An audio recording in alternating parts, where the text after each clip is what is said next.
Our last injury report of the week, and it's an absolute A-OK injury report. Thankfully, no setbacks or issues. Everyone was a full participant in practice today, and everyone is ready to go on our injury report wise, ready to go for Sunday. So, no problem at all on that one. Poison Ivy is questionable, but again, he has to be activated. He is, been 100% ready to go for a week now, but he has to be activated to the 53-man roster. For their side, their biggest guy that is out, or their number one guy's out, because Nick Chubb is questionable, but he will play. Jerome Ford is considered out for this upcoming game. That's number one. Number two is Ronnie Hickman. Their safety is also out for this upcoming game. They got two questionable tags. They got Jordan Hicks and Nakeem Hines, who are both questionable. And then they got their center, Ethan Pollock, who is going to be questionable. Juwan Thornhill is also questionable as well. And everybody else for their side is ready to go. Now, we did get an update. We got an update on the situation with Joe Burrow and his, calf. Or not, sorry, not his calf. His new injury report, which obviously is a shin. So, pretty much what this is let's go ahead and go down to this. Joe Burrow's name has been on the injury report. Actually, let me try to move this over real fast, guys. 1 second. Make this a little bit easier to read. Let me do that. Alright, so Joe Burrow's name has been common on the injury report this season with a risk designation despite full practices. It's likely to keep the team,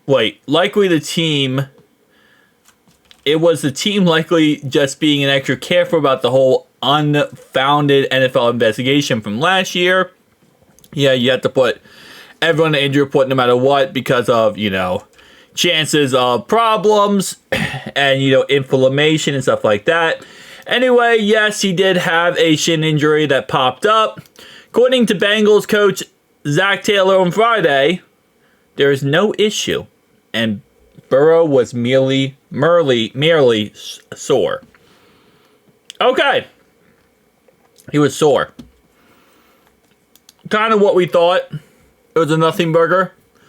So not really surprised that it was in the end a nothing burger. So I guess that's good no matter what, because that means that there's nothing to look into on that injury.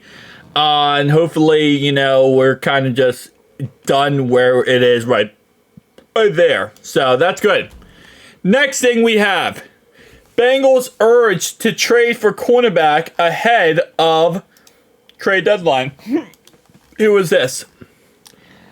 The Bengals only hopes to figure things out. Obviously, Cam Taylor-Britt struggling right now. They want us to trade with the Patriots to get Jonathan Jones. Okay.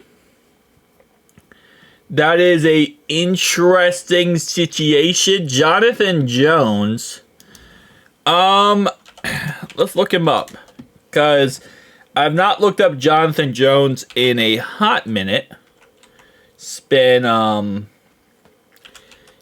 of those guys where it's like I don't really ever, look at him too much because he's a Patriot. I'm just going to type in Jones because for some reason I can't find him.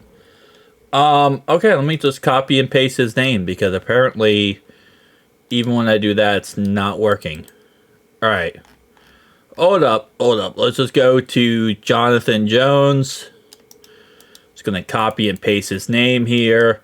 Let's see what his grades are looking like, and hey, who knows? Jonathan Jones, okay. He is currently not looking too great in coverage grade, I'll tell you that.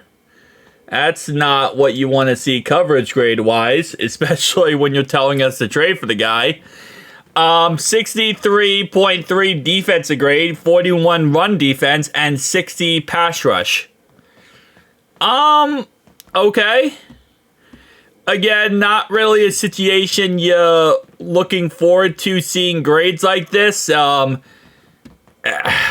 Okay, yeah, I don't know if I 100% would trade for him, to be honest. But I understand the perspective of going out there and getting somebody.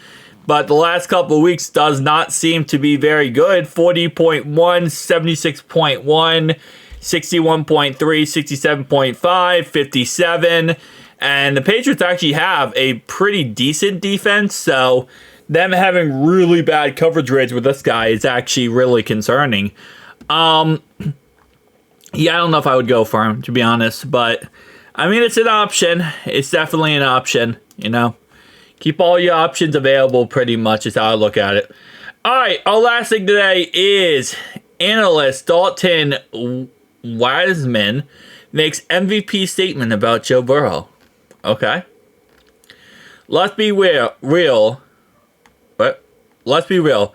When the Giants didn't get the pass rush, 16 of 19 completion rate in a clean pocket, 453 yards, and 91.5 overall grade in clean pocket.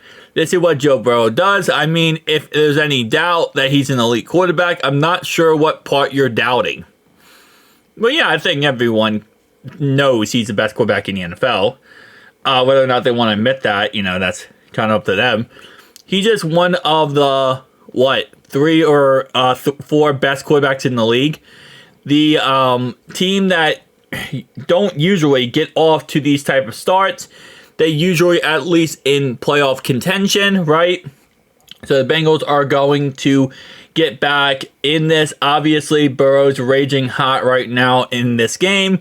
Not a lot of points, but he's still the best player on the field. The defensive line's huge key because that was one problem that I wasn't sure they were going to fix. Their passing game was going to get fixed. Yeah. Listen, overall wise, I mean, it is what it is, you know. Gotta always have trust in number 9. Keep him clean in the pocket. Make smart things around him. And number 9 will take you to the promised land. He won't win MVP because of the fact that he is a Bengals quarterback. And there's always a stigma with it being a Bengals quarterback. You're always going to get trashed on. You're always going to get hated.